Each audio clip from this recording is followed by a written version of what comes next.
No lugares, no cuerpos. Cualidades estéticas del performance pandémico SARS-CoV-2.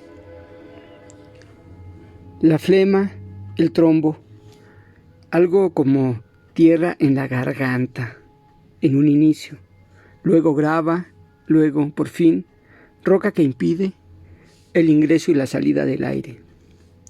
Uno se hallará entonces atrapado en la caverna que es su propio cuerpo, sin lograr que nada entre ni salga de allí. Ni un suspiro. La roca invisible, así como sus incontables réplicas virales, obstaculizan el flujo de los humores orgánicos hasta privar al cuerpo de la más mínima oportunidad de la vida. Invisible al ojo humano, el germen desconocido e incomprensible destruye todo aquello que corresponde al horizonte de la orgullosa visualidad humana, empezando por el cuerpo y el espacio que lo rodea, en una espiral al parecer infinita que va de lo orgánico a lo simbólico. La economía, la ciencia, la política, todo sucumbe o parece hacerlo ante este huésped maldito, esta especie de alien, poseedor de una potencia y un peligro devastadores, y hay que decirlo, cómicos, pues se elimina y previene con simple jabón y un pedazo de tela cubriendo nariz y boca. Humor negro que hasta el día de hoy, 15 de octubre del año 2020, ha dado muerte a 1.100.540 personas del planeta, infectado a más de 39 millones. El bicho maligno, el virus coronado, disputa la supremacía al organismo supuestamente más evolucionado en el reino de los seres vivos, el ser humano. Tal virus se vale de estrategias militares en el cuerpo al que consigue penetrar. Levanta barricadas y cava trincheras, aquí y allá, para obstaculizar el flujo de los procesos vitales. Reclama aquel cuerpo que antes fue de otro y pronto le pertenecerá por completo. Todo esto no es más que un tema de fluidos corporales interrumpidos. De igual modo, en el enfermo resulta imposible la circulación de esas entidades hechas de aire, las palabras. El virus se las arrebata a un cuerpo que antes las tenía por el mayor logro de su espíritu. Este virus constituye un atentado irreparable a la dimensión orgánica, tanto como a la simbólica en el ser humano. Se muere en silencio, sin oportunidad de expeler las palabras de la voluntad última.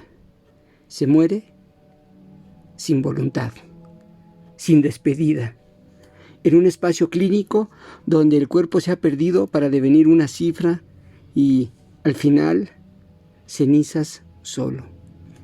Después que el fuego bienhechor ha conseguido lo que le fue imposible a la medicina. A la pérdida de palabras, iniciada con la falta de aire, contribuye la intubación del cuerpo contaminado. La ausencia de palabras anuncia la ausencia del cuerpo. Se muere en medio de un silencio sobrecogedor. La circulación insuficiente y problemática del aire y los humores, causada por la trombosis en el cuerpo de la víctima, tiene su correlato en el cuerpo social, en la problemática circulación de palabras, símbolos y discursos, que dan como resultado la inflamación e hinchazón de los flujos informáticos que permitían la interacción institucional, desde la más primaria, la familia en el espacio doméstico, hasta las esferas más elevadas de la política y las finanzas. Dejan de circular allí los equivalentes de aire y sangre, el dinero, los recursos y los discursos. Al colapso de los distintos componentes del organismo humano se sigue la crisis y bancarrota de los componentes del cuerpo social, dando cuenta de una trombosis simbólica, de tal modo El cuerpo social demuestra ser una analogía del cuerpo humano. Ambos cuerpos sufren las desgracias provocadas por la pandemia. Análogos síntomas a los experimentados por la víctima del virus corona aquejan el sistema de flujos del cuerpo social, al punto de afirmar que tanto el espacio como el cuerpo se hallan sujetos a los más grandes trastornos. Después, la alteración impacta en otras esferas. En todos los países del mundo, o en su gran mayoría, los adversarios políticos rentabilizan la crisis de salud haciendo leña del árbol caído. Todos los gobiernos, desde los países más ricos hasta los más pobres, demuestran una incapacidad para gestionar el nuevo problema de salud, tanto clínica como políticamente.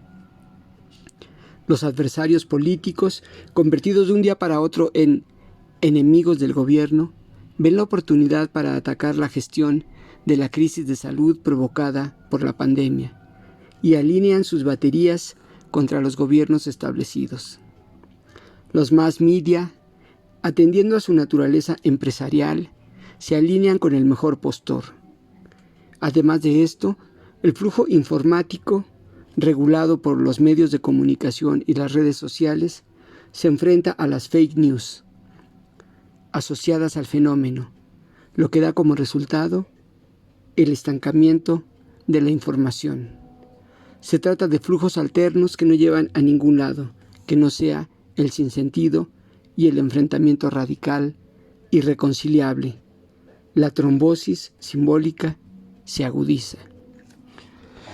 Todo parece detenerse, aunque transcurra de una forma distinta cuando se vive el confinamiento de la pandemia SARS-CoV-2. Se afronta un devenir, un Heimlich, pues todo lo familiar, el mundo construido por y para el humano, se torna ajeno o de plano amenazante. Todo es ya incertidumbre, caos, desconsuelo. Un día sí y el siguiente peor, porque las cifras de muertos e infectados se incrementan de modo alarmante, porque una segunda ola, al parecer imparable y catastrófica, se ceba ya sobre Europa, porque los Estados Unidos, el país más poderoso del mundo, tiene más de 222,000 muertos, porque nuestro país, México, cuenta casi 85,000 fallecidos a causa del virus. Crecen de forma alarmante las cifras de contagiados y muertos en todo el mundo, mientras las predicciones del PIB se desploman catastróficamente. Entonces, atendiendo a nuestra formación de historiadores del arte, volvemos la cabeza hacia atrás, porque el presente nos parece no solo incierto, sino ominoso e insoportable, hacia el anfractuoso sendero que nos ha traído hasta aquí, buscando un señalamiento en la ruta de la historia que nos auxilie en la comprensión del fenómeno incomprensible. No es nuevo el afán de buscar relaciones entre las catástrofes humanas y la actividad artística. Tan solo en el siglo XX, para no ir más lejos, Picasso, Otto Dix y Andy Warhol, por no mencionar un mayor número de artistas, fijaron la mirada en su tiempo de modo tan persistente y desafiante que lograron enfocar los espacios tenebrosos, la desgracia, la tragedia, la catástrofe humana. La violentación de lo humano aparecía en sus obras dando muestra de esa facultad propia del artista del siglo XX, que le permite documentar la tragedia humana. Más adelante, los artistas del accionismo vienés apostaron por continuar con esta metodología. La exhibición del propio cuerpo como resto o despojo en un entorno clínico es el mayor logro de artistas como Günter Bruce.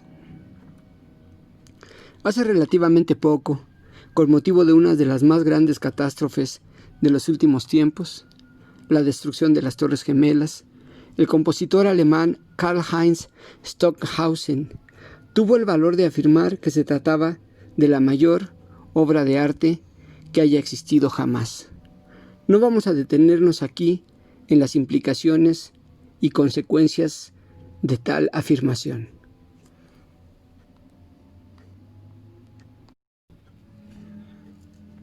La hipótesis que busco desarrollar aquí es que la realidad misma, en su infinita complejidad, no solo sirve como motivo artístico, como es el caso de algunos artistas dadaístas, tales como Hannah Hoche, Raoul Hausmann y John Hartfield, o como metodología creativa, tal como ocurrió con el impresionismo francés de finales del siglo XIX en medio de esa larga guerra sostenida contra Alemania, sino que hay un punto en que la realidad, sin mediación alguna, puede ser tomada como obra artística. Tal afirmación se encuentra en la línea del pensamiento de Yves Michaud, quien señala en su libro El arte en estado gaseoso que la estética se encuentra en todos lados, menos en el arte. Debemos a Alan Caprow, en su libro de los años 70, La educación del desartista, la idea de que la realidad, simple y cruda, tiene mayores atributos estéticos y artísticos que las manifestaciones más excelsas del arte contemporáneo, tales como el arte objeto, la escultura, la danza, la intervención, la instalación, la literatura, la poesía.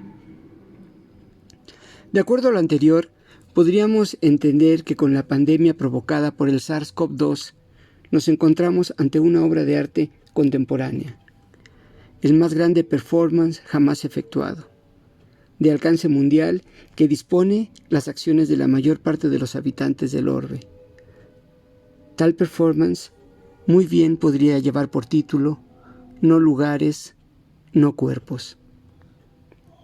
La línea conceptual que sirve de guía a la acción artística colectiva sería la trombosis, orgánica y simbólica, fluido y flujo en relación con los cuerpos y los lugares.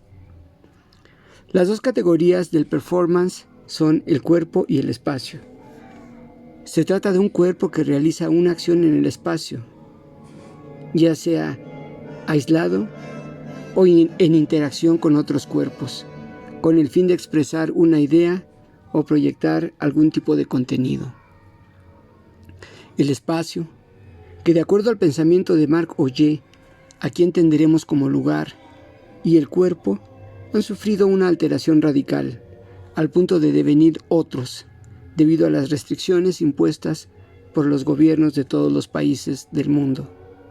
Nunca antes, y esto es digno de reflexión, los habitantes de todos los países se habían sujetado a las mismas rutinas disciplinarias, poniendo en duda la heterogeneidad cultural que dicta prácticas diferentes de una región a otra y de un país a otro.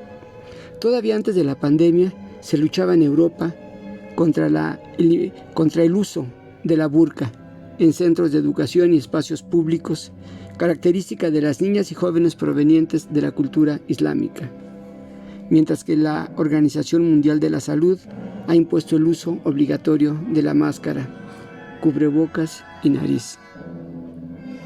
Marc Augé entiende que el lugar se cumple por la palabra, el intercambio alusivo de algunas palabras de pasada, en la connivencia y la intimidad cómplice de los habitantes.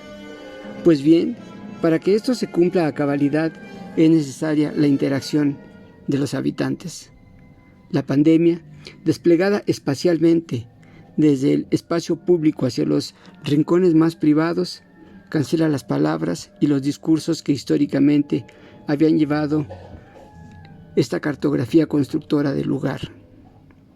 Destruye todo vestigio histórico del lugar, pues erradica toda práctica, toda herencia, todo performance particular, y en su lugar instituye y erige un nuevo performance colectivo mundial, pero esta vez bajo una disciplina general, que no es ya la práctica de grupo, cuyas interacciones habían servido para fundar el lugar y actualizarlo. Se trata de una reconfiguración del espacio, por decirlo en cierto modo, de la destrucción del lugar o llano y, en cierto modo, el erigimiento radical del no lugar. Indicaciones muy claras del uso del espacio mediante letreros y señalamientos que incluyen flechas y otro tipo de signos determinan ahora el tránsito de los ciudadanos, quienes comprenden de pronto que han perdido su libertad de tránsito y vestido, que han perdido su lugar.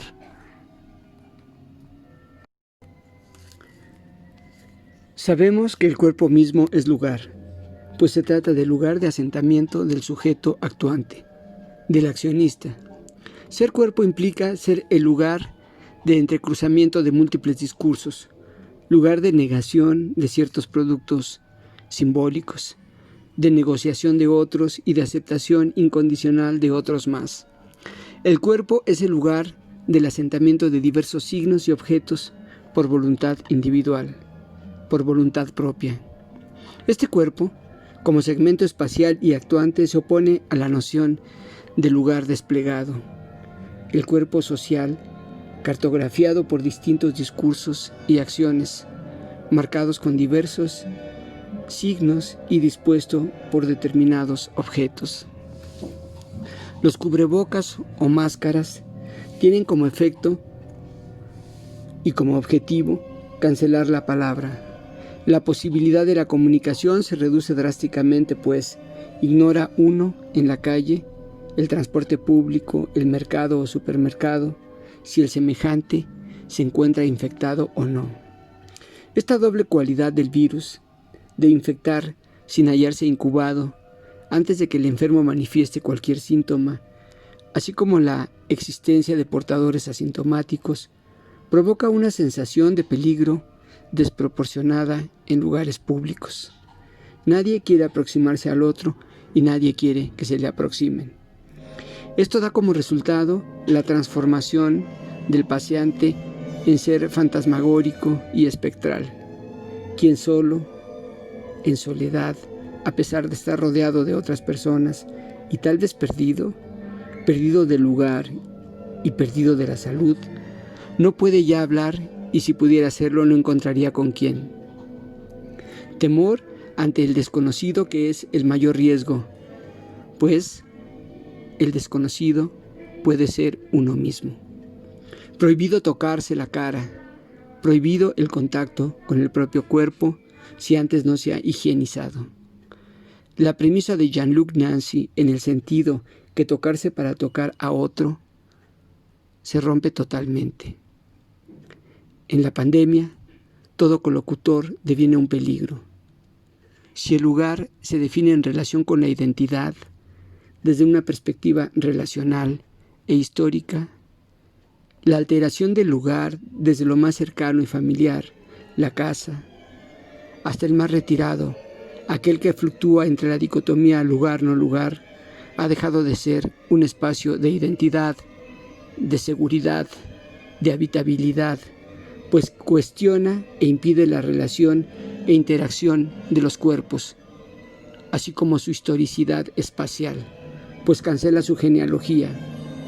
No puede definirse como espacio de identidad porque el mismo cuerpo del sujeto actor la ha perdido, ni relacional porque no puede entrar en relación con él, ni como espacio histórico porque este nuevo espacio parece haber sido extraído quirúrgicamente como en una biopsia del cuerpo urbano.